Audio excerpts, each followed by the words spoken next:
Here we are. It is the tailgate party from OffshoreInsiders.com in conjunction with SportsbookReview. We are going to take a look at both of your NFL playoff games for today. Every gambler knows that the secret to surviving. I don't want to take advice from fools. You always won every time you placed a bet. That's what I want. Alrighty, folks, I am Joe Duffy of OffshoreInsiders.com, and what a great postseason it has been for us, to say the least. 208-137 going back to August the 27th. We've got the AFC side and total at OffshoreInsiders.com, but let's take a look at some news and notes, and in fact, software I use just continues to add some features. It's in beta. Why don't we use a split screen where you and I can look at the live lines at SBRodds.com. As you can see, Pittsburgh now down to 6.5 and 115 with a total of 41, and it does vary. Make sure you do not get screwed by a line move. Again, always use SBR Odds or Sportsbook Review. You can see the full URL with the shortcut SBRodds.com. Do not get screwed by a line move. And one of the reasons it's moved off of 7 in some areas is Antonio Brown. Earlier in the week, there were reports, he, of course, the superstar wide receiver for the Pittsburgh Steelers. Earlier in the week, reports said, look, he's looking great in practice. But as we got closer to game time, now all reports say he's less than 100%. He is still expected to play. But, for a couple days ago when it looked like he was going to be close to 100%, now there's actually more question marks about Antonio Brown. And that is the main reason why you can get it at 6.5 some places, or 7 with very low juice, as you can see. And all those sports books are thoroughly vetted. I don't recommend it to my own customers at OffshoreInsiders.com unless they are very highly rated at Sportsbook Review. Now, of course, it went 0-2 yesterday, and this will be updated through yesterday. Not so much an angle as a pitfall to avoid. I know a lot of people love betting on teams that are off of a bye in the NFL playoffs against teams that are not. Now, including yesterday, teams that played the previous week versus teams that are off of a bye. The unrested team is actually 36-29 against the spread, but only 21-45 straight up. So the public does tend to overplay that, and in fact, even a couple of the people who I consult with, and wanted to take a look at some look-ahead lines and whatnot, and even one of the sharpest minds in the business said, look, these people, we got to take into account, people love betting home teams off of a bye. And by the way, thank you for those of you who have already given us some likes. I hope as we use this new not the new software, but they continue to add some features, and I'm using a beta version. I think I still should be able to see your comments for sure and respond to them. But, using the exact same software, but update it. And in fact, I need to practice what I preach. I got to give myself a like as well. And I should probably put this on my computer just in case the sports book. Yeah, sometimes this auto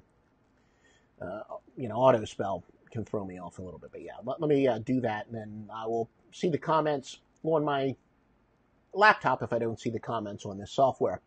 But so the Jaguars, essentially it says teams that played the previous week do cover, but they don't win outright. Such teams are 34-24 since 2003, but didn't work out all that well yesterday. Now, again, as we said, you can see the live lines on our split screen, anywhere from 6.5 to 7 with varying juice. But dogs of 7 or more in the postseason with a total of 41 or less are a solid 10-6.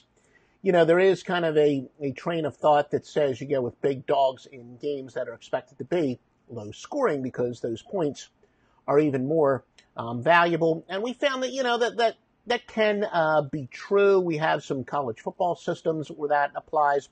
Not quite as much in the NFL, but with limited data, that is a pretty good theory in the NFL playoffs, our computer confirms. Now, the big story, the Jaguars, by the way, the top against the spread team in the NFL, covering by an average of 6.3, as we said. When we refer to a top spread team or the best team to bet against, we definitely use the spread against the spread margin, or some people know it as the sweat barometer, and the Jags have definitely covered by the highest margin in the NFL, covering by an average of 6.3. Now, of course, the big story here, the Jaguars won 30-9 in Week 5. We had Jacksonville, all part of that spectacular season that we're having in the NFL. But big playoff favorites in revenge of same-season blowout loss, 3-0 all-time by a 36.3 to 17.7 margin. And the last time that applied, the Steelers and the Dolphins last year. The Steelers revenged a big regular season loss, winning last year 30-12. Now, Ben Roethlisberger shockingly threw 5 interceptions in that game. And let me just find this video just in case. Yeah, and feel free to comment and tell me, where you are watching from. Always curious where we do get viewers from. So feel free to do that in the comments section. But, as we said, the Roethlisberger threw 5 interceptions in that game. Now, this is only the 6th time a quarterback gets a chance at revenge in the playoffs after throwing 5 interceptions to the same team. Said teams are 1-4 straight up. So I know I said the teams off of a blowout loss laying a ton of money in revenge are perfect 3-0 ATS and straight up. But then conversely, when a quarterback throws 5 interceptions and then meets that team in the playoffs, only 1-4 straight up. And, as we said, really the biggest story, well, thank you, Stephen, and that actually confirms, using a slightly different updated version of this software, as Huntsville, Alabama checks in. Never did get my kids, I never did get my kids to see the Space Center in Huntsville. We've been to the one in Houston, the Johnson Space Center. Meant for years to get them up to the Space Center in Huntsville. Never quite did that. By the way, congratulations on the national championship if you are an Alabama fan. Bortles, like Mariota yesterday, he's a running quarterback. And we like running quarterbacks in the postseason. We grade them a little bit higher because, as we said, during the regular season, they kind of tend to ration themselves as far as when they're going to run. But it all goes out the window here. Look for Blake Bortles. If he's got to run the ball, do it. Now, a lot of people would say, look, the best way for Jacksonville to win this game, keep the ball away from that explosive offense of the Steelers. Look, the Steelers don't necessarily play that high-powered, wide-open offense that some other teams play, but personnel-wise, their offense is as good as it gets. And with Bortles' ability to run, and of course with Fournette, very good smash-mouth running back, they do have that ability to keep the ball away from Pittsburgh. Bortles, 1 playoff start. Roethlisberger has 20, so that is a big advantage for Pittsburgh, to say the least. Temperature, only 20 degrees, so that should be significant. Of course, Matt Ryan's experience advantage didn't do him any good yesterday, but a even bigger gap here, Ben Roethlisberger with quite a few playoff wins. Saints and the Vikings. By the way, according to a couple of my sources, really a high number of people are betting, of sharp people are betting on the Vikings on the money line in this game. Not necessarily against the spread, but a lot of people do like the Vikings to win straight up, and the money line. In fact, let's take a peek at that and SBR odds. We'll take a look at the side total. The money lines, I think they're laying about 2. Yeah, so it's right around anywhere from 200 to 240 on the money line at SportsbookReview. If you want to lay the favorite and go with where a lot of the sharp money is, you can get it as little as 200 at Bovada. And Bovada is definitely one of those sports books that I use. Of course, if you like the underdog, you can get 2-1 at quite a few places. So again, I'm definitely getting reports of a high percentage of activity on the money line for the Vikings. Now, the Vikings do hold teams to 0.40 yards per rush and 1.1 yards per pass and 0.7 yards per play below their normal average. And look, I'm not going to try to outsmart the room here. It is definitely a big matchup of the Vikings' tremendous defense against the Saints' high-powered offenses. The Saints get 0.3 more yards per rush, 1.3 more yards per pass, and 0.8 yards per play above their normal average. But said Minnesota, their offensive weapons are extremely underrated. Plus, in addition to that, the Saints' defense continues to be greatly improved. And all right, there we go. Yeah, let me say I do have to click. It slightly varies to see the comments. Honolulu, whoa, Robert, Honolulu, Hawaii. Yeah, you guys made the news. I hope you weren't offended by my joke on Twitter at Offshore Insider.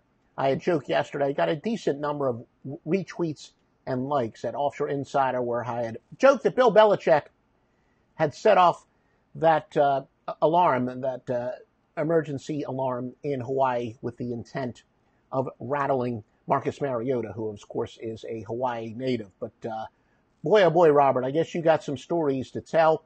And Paris, Quinn Rivera in Paris, France. Late starts are killing me here. Yeah, I'll have to go to Google to see the exact time there. We have a good friend of ours is from France. And Ryan Hollerbert with the Go Saints. Are you in Louisiana? Been in New Orleans, great place. We got some pretty good beignets around here. Actually, my favorite Cajun place here. He's making no apologies for his love of the Saints. The chef is a New Orleans native. Now, look, with Hunter and Griffin, Vikings have the best 1-2 pass rushers. That's as good of a 1-2 punch for pass rushers as he is in the NFL. But the interesting matchup here, Drew Brees, he goes through his progressions so extremely well. And he's got that quick release. If anybody matches up well against a great pass rush, it's going to be Drew Brees. Now, of course, a great pass rush is a great pass rush. Nobody, whether you're Drew Brees or Tom Brady, immune from it. But I do think that the strengths with Brees, where he just always knows where all his progressions are in that third option, I would look for a lot of quick screens. And, Brees, this is really an intriguing matchup just from a non-gambling standpoint. Brees against that pass rush. We know that the Vikings won on opening night on Monday Night Football, but they were, they had Bradford and Cook in that game, and the Saints, the running back was Adrian Peterson. Now, Saints, we talk about 1-2 punches. There is no better running back 1-2 punch than Mark Ingram and Alvin Kamara for the Saints. What a breakout year for Kamara. Wide receiver Michael Thomas, 104 receptions. So plenty of weapons. Drew Brees has plenty of weapons and even some a pretty good defense behind him here. Vikings weapons, as I said, I've been telling you all year, they're very underrated. Adam Thielen underrated with Diggs. Rudolph, I love those safety valves. I think a tight end is very underrated, especially in this ball control offense. And remember, there's no question that Latavius Murray is much better for the under. He's a good smash mouth running back. When Dalvin Cook plays next year, assuming he comes back healthy, the Vikings will have a better offense.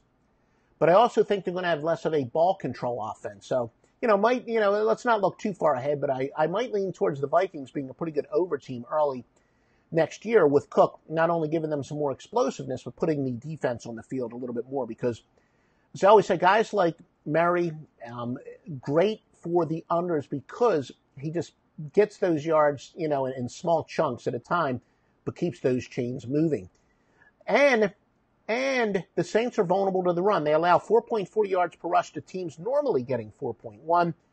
Vikings only allowing teams to convert 25.2% of their first downs. One of the more surprising statistics in the NFL. Saints have been so converting on third down. Now, again, can Zimmer fluster Brees? I have to be honest with you. I think that's a little bit more of an outlier where the Saints personnel says they should be better on third down. I'm still not convinced that the Saints are one of the worst third down teams, statistics aside, in the NFL. And, that could be something that would have them undervalued. Alex is asking the first half over on the Vikings Saints. 99% of my bets are on full game sides, totals. I do occasionally do some money lines. I don't know.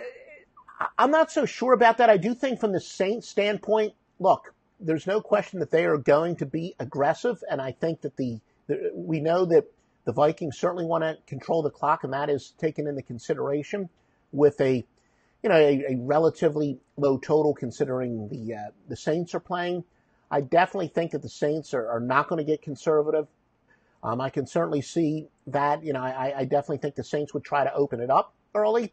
So that would seem to be a decent bet. As I said, I have not bet, and I usually do not bet first half sides or totals. Sometimes mess around with some live lines. It's one of those things where I get so exhausted and I just want to kind of watch the games. And that's probably one of the reasons why I don't bet live lines as much as I should. But yeah, I do think if the Saints can control the pace, there's no question in my mind that they definitely would like to open it up very early. The Saints the Saints offensive line is a little bit banged up. Andres Pete is out, but the kid Calamente, who's taken his place, has taken 60% of his snaps. And the people that I trust that study the films and whatnot, they're saying that's not as big of a drop-off as it would be for a lot of teams when they lose a starting guard. Case Keenum making his postseason debut versus 12 starts for Drew Brees, and as we know, Drew Brees has won some pretty big games. So definitely an advantage there. So yeah, it's not that often where you are going to be getting points when you've got a big advantage as far as postseason experience when it comes to the quarterback play. I know I normally do give you a free pick, and I forgot to do one here. I do have a couple of premium picks. I have not actually made a pick on the Saints and Vikings total. Let me give you a free pick. I would say that game is going to be over simply because I'm still not 100% sold that the Saints defense is as good as it look this year.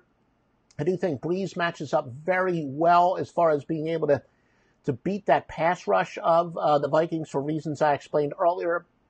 But more importantly, I think the Vikings offense is very underrated. I think the Vikings offense is one of the more underrated units. I talked about they've got some very good weapons above, and I think they're more capable of holding their own in a shootout if possible. So yeah, that'll be my free pick, the Saints and the Vikings game to go over the total.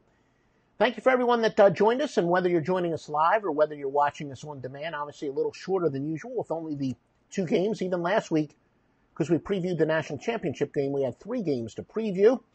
And we'll talk to you next week, and I guess we'll take a week off in 2 weeks, and then we'll be back with a Super Bowl edition. So thanks for everyone who gave us likes, whether it's live or if you're watching the rebroadcast, and we have this ability to send this to a couple other places. So, maybe you're watching the rebroadcast on YouTube or Periscope, etc. Appreciate any comments there.